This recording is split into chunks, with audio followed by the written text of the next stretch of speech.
Hasta las 5 de la Es tarde, desde necesario. los 6 años hasta los Es 18 años. necesario. Y Es capaz que no, necesario. capaz que podemos ir a un rol. Bueno, siempre venimos diciendo, ¿no?, que la escuela está muy atrasada. Y en esto me meto en una pregunta que queríamos hacerte, que es sobre la situación de la educación hoy en Argentina y en el mundo. Yo me acuerdo de cuando era chico decíamos la educación argentina es la mejor del mundo. Esto era, digo, años tal vez 80, no, Eso principios indica tu 90. edad, me parece. Claro, bueno. Sí, Y porque yo veo un cambio muy grande que hubo en Argentina cuando pasó la educación de nación a las provincias. Yo lo vi, no Sí, sé, sí, digo, sí, ¿no? sí, Tal vez Los un cambios de programa- los 90 también. Claro. en los 90 también De esos hubo gobiernos pero- Sí. nefastos Cris. que tuvimos. Bueno, y ahí, Cris, ¿cómo es la educación o cómo ves vos la educación hoy en Argentina y cómo ves la del mundo? La educación, mira, yo siempre menciono un diagnóstico, porque con estas cosas hay que hacer diagnóstico. Lo que vos me pedís es un diagnóstico. Sí. Hay un diagnóstico que es muy cortito, que hace dos años, un año, 2 años, sacó las escuelas ocurrentes cuando tuvieron que definir, y eso va a la pregunta que todo el mundo, digamos, ¿no? ¿Cómo veía la educación? Y ellos hacen este diagnóstico. Bueno, tenemos contenidos del siglo XIX, con docentes del siglo XX y alumnos del siglo XXI.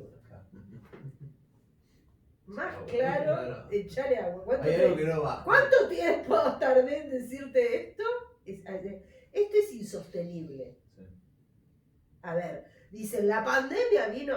La pandemia no destruyó nada que no debiera ser destruido. Pero discúlpenme, pero es insostenible este sistema. Es insostenible que sigamos teniendo un sistema educativo formal rígido, totalmente.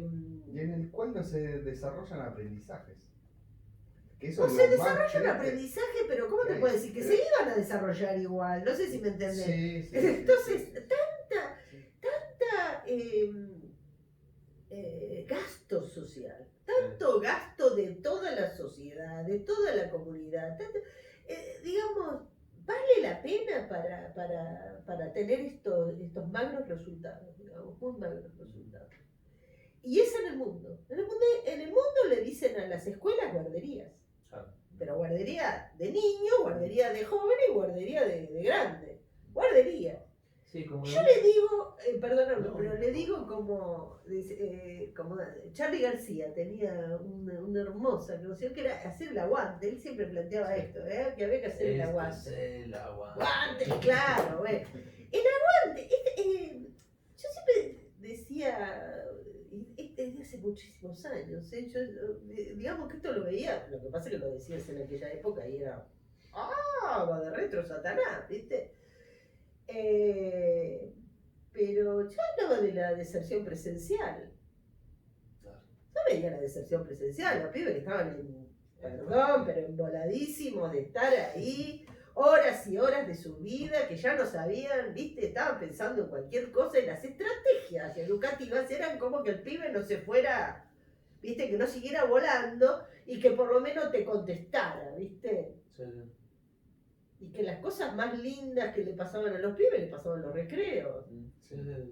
Sí, yo me hiciste acordar una alumna que estaba todo el tiempo así colgada, jugadora de fútbol profesional, la piba, que Sí. la rompe, a vos y a mí nos pichó la cara.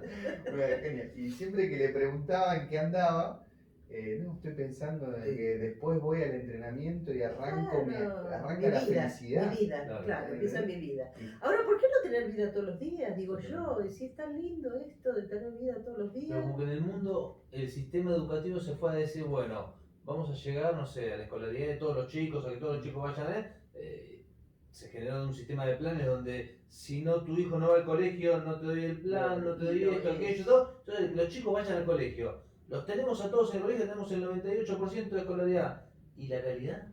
Los olvidamos. Claro. No, está bien. Yo digo, podemos desificar todo el servicio, es fantástico y todo. Bueno, en algún momento hay que pensar qué cosa, con qué lo llenamos. Seguimos siempre los odres, siempre los envases, siempre como si eso fuera a dar y no es lo suficiente. No es lo suficiente. Lo suficiente. y yo digo que quizás este sea el momento de plantearnos estas cosas, ¿no? Podemos también volver atrás, podemos... El otro día tuvimos una reunión, una conversación con Francesco Tonucci, un psicopedagogo internacional, italiano, un Sí. capo que hace viñetas, y él hizo una viñeta muy famosa en el 70, que era la escuela como una fábrica, Bueno, en la claro. que entraban y genera todo un producto alienante y el pibe, y salen todos los pibes iguales, ¿no? Esa escuela normalizadora, homogeneizante, que no va más, que como decís vos, se cayó a pedazos con esta Se pandemia. cayó a pedazos porque se cayó previamente, vos fijate, la modificación del sistema laboral de los papás.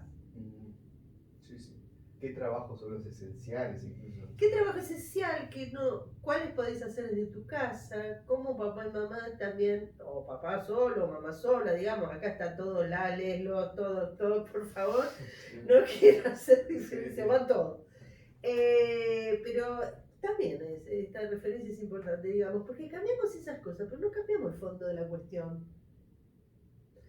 Y si los chicos están más en casa, porque los papás también están más en casa, porque se revalorizan las relaciones familiares o encuentran un nuevo canal de expresión. Yo no digo que es idílico, no, digo que cambiaron en este tiempo, ¿no? Tuvieron que cambiar.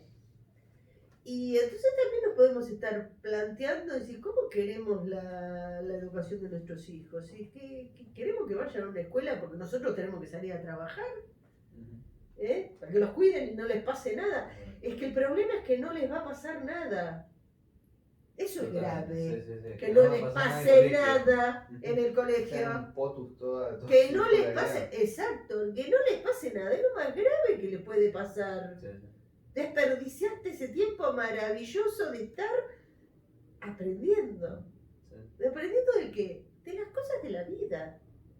Que te las enseñas quizás mucho más en tu casa, cuando están con vos, que vos le mostrás cómo estás trabajando. Bueno, ahora también esto de la pandemia genera un cambio en la familia también con esto del trabajo del home office. Sí, ¿no? sí. Que, a ver, sin entrar en la ley laboral del teletrabajo, porque para mí me parece que faltaba discutirlo un poco más, o sea, y demás, digo, genera que capaz que los padres pueden estar en la casa, entonces los chicos también pueden estar en la casa, Sí. y convivir y pasar más tiempo juntos, como vos decís, Sí. en familia, Sí. disfrutando mientras uno trabaja y el chico estudia, y en el medio tomar unos mates o... Aprendiendo unos de otros. ¿Y qué es lo que aprenden a vivir? Aprender a vivir. Y que eso es como seres humanos lo que tenemos que aprender. ¿Cómo encontramos en común códigos para vivir mejor? Sí. Vivir, ¿y qué es vivir mejor? Vamos a tener que, quizás son preguntas muy filosóficas, parece, pero No, que en un pero momento nos tenemos que hacer estas Pero preguntas. tienen que ver con una pregunta central que es como la pregunta para ir cerrando este encuentro, que es ¿cómo ves la educación post pandemia? O sea, para adelante, o sea, cuando esto más o menos se acomode, ¿cómo seguimos? Y que uses esta pregunta para ir por este lado que estabas diciendo, ¿no? Es esto, yo justamente por mi especialidad suelo hacer lo que le llamamos, no, parece muy difícil, porque son los futuribles. Que los futuribles son escenarios de futuro, ¿no? Entonces me planteo mucho en este momento, bueno, ¿cuál es el escenario de futuro de la educación en este tiempo, después de la pandemia, ¿no? Después de esta enorme experiencia y esta enorme nueva realidad, ¿sí? Bueno, entendiendo que nos cambia como trabajadores, nos cambia como políticos, nos cambia como sociedad, nos cambia como en la educación, digamos, y centralmente nos cambia como personas, ¿no? La vez pasada el Papa Francisco tenía un video muy lindo que dice, ¿cómo salimos de esta? ¿Nuevos o viejos? Porque podemos decir que esa vieja realidad la volvemos a instaurar, con sus pedazos, ¿no? Muchos psicólogos dicen, bueno, algo se rompió en tu vida, ¿qué le podrías hacer? Y mucha gente prefiere pegotearla, aunque quede toda pegoteada, ¿no? Y ahí y la sigue teniendo. Sí. Y otra dice, no, miércoles, abro el tacho de basura, lo tiro y empiezo algo nuevo. esa es una decisión que tiene que tomar. Si podríamos hacer un futurible, para mí el menos deseado, el futurible que yo personalmente no deseo, es volver a la antigua realidad. Es la peor porque estaría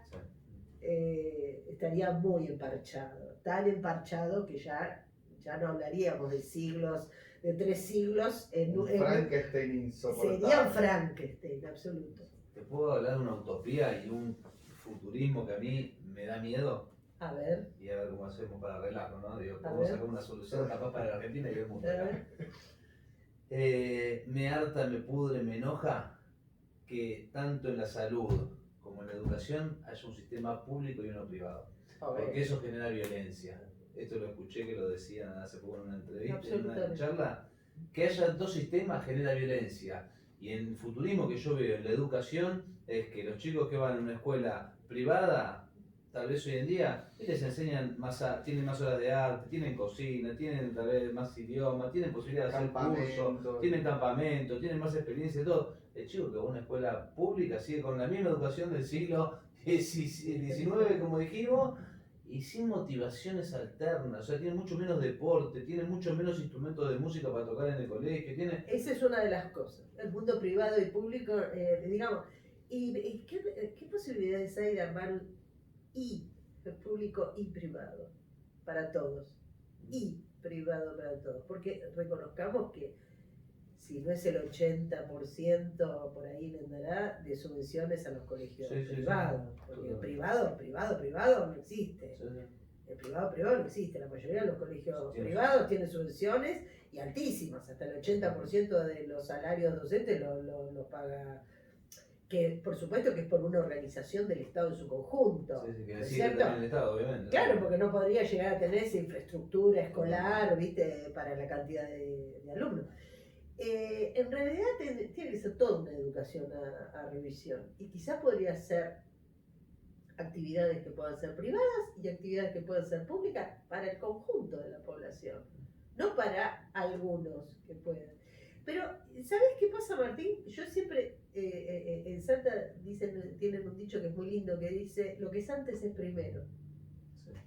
Y como acá lo que es antes es la modificación del mercado laboral, sí, la fábrica dejó de estar en el sentido laboral, claro, del tema, ¿no? Esa de marcar tarjeta, la cosa bien fabril, digamos, que adoptó el sistema educativo, pero que venía de los modos de producción. Al modificarse eso, al estilo fábrica, digamos, irse diluyendo, al modificarse el comercio, que es la intermediación de todo lo que se produce y se consume, tanto bienes como servicios, al modificarse el plano de lo laboral y de lo productivo, digamos, y de lo económico profundo, verdadero, no de lo financiero, sino de lo productivo, de lo económico más digamos, de raíz, esto indefectiblemente tiene que verse modificado. En espacios que sean, si seguimos con los futuribles, así como vos decís, un futurible no deseado es que siga siendo público y privado, con privilegios y sin privilegios. Uno deseado es donde se incorporan los polares, las nociones polares, digamos, se incorpora lo público, se incorpora lo privado, se incorpora lo real y se incorpora lo virtual, como campos que asocian todos, hacen una buena asociatividad para el aprendizaje. Hay cosas que virtualmente se pueden aprender, que es maravilloso aprenderlas por internet. ¿Para qué los pibes vamos a tener un docente que repita un libro, señores? Por favor, yo no lo puedo explicar y voy a una universidad donde la mayoría de los docentes le dan libros y le hacen que los alumnos le repitan el libro. Es una cosa que o les leen los libros, peor, si uno quiere hacer una referencia, el famoso como si, ¿no? Claro, hacemos como si estuviéramos a veces se estudiando. parece, claro, a veces se parece. Entonces, bueno, ya sabemos que esto es una farsa, sabíamos que era una farsa, pero decíamos que era verdad, Ahora sabemos que la farsa que era farsa, era mentira, evidentemente. Y bueno, y tenemos todos estos elementos. Y los tenemos a disposición. Esto es que nosotros decidamos hacer una cosa distinta con todos los elementos que tenemos a disposición. Los administradores de esta situación, administradores reales, somos las personas. Por eso yo digo que debemos partir de preguntas bien filosóficas. ¿Hacia dónde va?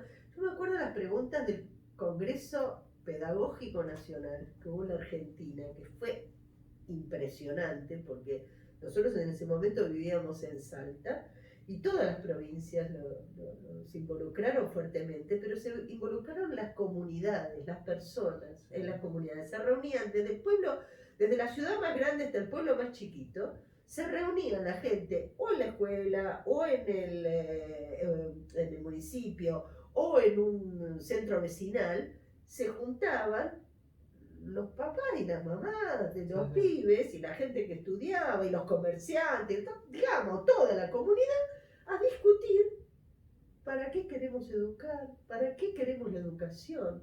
Fue una compulsa impresionante. Claro que se asustaron muchísimo lo que salió de ahí, lo cerraron en el Congreso Pedagógico y nadie volvió a hablar más. Varias llaves ya. No, viste, con 20 llaves. Claro, porque la gente tiene que preguntarse, ¿para qué queremos? Para que los chicos estén ahí, que cuidados, Si que queremos tengan una baños guardería, seguros. queremos una escuela. Claro, que tengan seguros para que no se rompan un hueso, nada. Un director de escuela me había dicho una vez, me dijo, mira, a tal hora está el recreo, anda a mirar el recreo. Una cosa que me sorprendió muchísimo, las columnas del patio, ¿sí? Estaban todas rodeadas de colchonetas, No. o de tergopor, o de... Me sorprendió, viste, una cosa, yo dije, pero ¿y esto por qué? Y le pregunté y dice, no, porque los chicos tienen muy poca motricidad. Esa es la motricidad gruesa, esto que te decía, que se aprende en el jardín, la distancia, es que si yo vengo corriendo a mucha velocidad y le pego a otro, claro, en la cámara no incide, porque se hacen blum, salen rayos y todo, pero en la realidad me golpeo con el otro y podemos terminar los dos muy mal.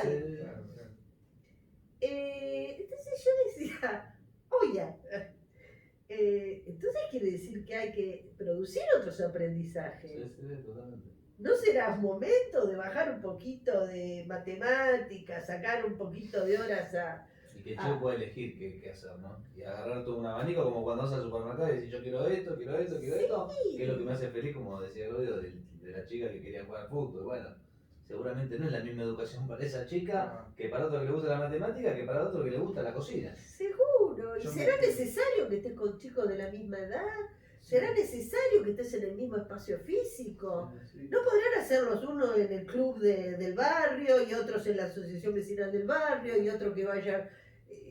¿No será...? Yo iba justo a eso, me quedaba con esto, ¿no? Como que es un tiempo para ser creativo, para imaginarnos Innovador. y jugárnosla, Sí. la palabra es a innovar y con todos los actores de la sociedad, vos decías sociedades de fomento, centros comunitarios, clubes, Todas las organizaciones. las organizaciones sociales, las organizaciones políticas, las ONG, la iglesia, ¿no? Todos juntos ocupándonos de la educación para el desarrollo pleno de los chicos. Obvio. O sea, que los pibes puedan ser felices. Para eso estamos acá. Mirá, cuando uno se pone a ver siempre los objetivos, ¿no? Uno hace mucho análisis de objetivos en las instituciones, ¿no? Hace poquito estaba con mis alumnos viendo una planificación estratégica que tuvo la Argentina, que fue extraordinaria, que fue el primer y el segundo plan quinquenal. Fueron planificaciones estratégicas de aquellas, digamos, producidas por el Estado Nacional, ¿no? Y en el conjunto, para el conjunto de la nación. Y había un objetivo muy claro, que era la felicidad del pueblo y la grandeza de la nación. No estaba hablando de, queremos lograr tanto del PBI, la felicidad del pueblo y la grandeza de la nación. Hay que poner ese objetivo, ¿eh? Pero es muy egoísta ese objetivo, es muy egoísta, ¿no? Hay gente que no, que le chocan los intereses. No se puede. Claro, sí, alguno quiere tener más grandeza que Claro, otro. También puede hay ser. algunos que capaz que no le sirve una patria grande No, y la no. felicidad del pueblo. Y después, por ejemplo, me llamaba mucho la atención para educación primaria, en el plan quinquenal figura como el objetivo es la Argentina es el hogar. Ah, bueno. Hay que poner ese objetivo, ¿no? Sí. Y hay que cumplirlo, hay que llevarlo adelante. Ese hay que ser muy grande para poner esos objetivos grandes. Sí. Yo creo que es el momento de poner objetivos grandes. Total. Objetivos grandes y acciones grandes. Desencarnadas del poder que rápidamente se consigue, ¿no? Sino Y soñar, ¿no? Porque soñar a mucho. los políticos últimamente como que nos está costando soñar, ¿no? Está costando mucho. ¿Sabes por qué?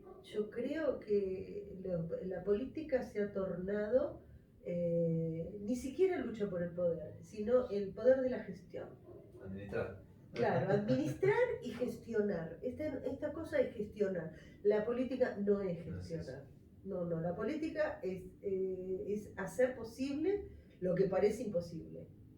Con las cosas que tenemos. Y hoy tenemos muchísimas cosas a mano. Tenemos el mundo real y el mundo virtual en nuestras manos. Antes no era así. Imagínense que antes, si no teníamos los libros distribuidos, nadie podía estudiar. Sí. Ahora tenés wifi y un aparatito y tenés Wikipedia, Mongopedia, todo. Documentales. Como decía el otro día, que buscábamos una dirección, un señor que estaba arreglando el albañil dice, no, googlealo y vas a ver. Sí, Don Google, preguntale a Don Google. Así que hoy está al alcance de cualquiera. Es ponernos la innovación en la cabeza, el calorcito en el corazón y innovar, decidirnos de una vez por todas a hacer cosas diferentes, no seguir repitiendo las fórmulas que nos llevaron acá, digamos. Muchas gracias. Un aplauso. Gracias a ustedes, gracias a ustedes. Muchas gracias. Griego. Muchas gracias. Mira, seguramente volveremos a conversar más adelante porque quedan muchos Sí, temas sí. como No, para sí, seguir sí, profundizando, pero Te puedes imaginar te que agradecemos un Vamos montón. a No, seguir gracias a charlando ustedes. después de que cortemos también esta charla. Gracias a los que nos Gracias, ven. gracias.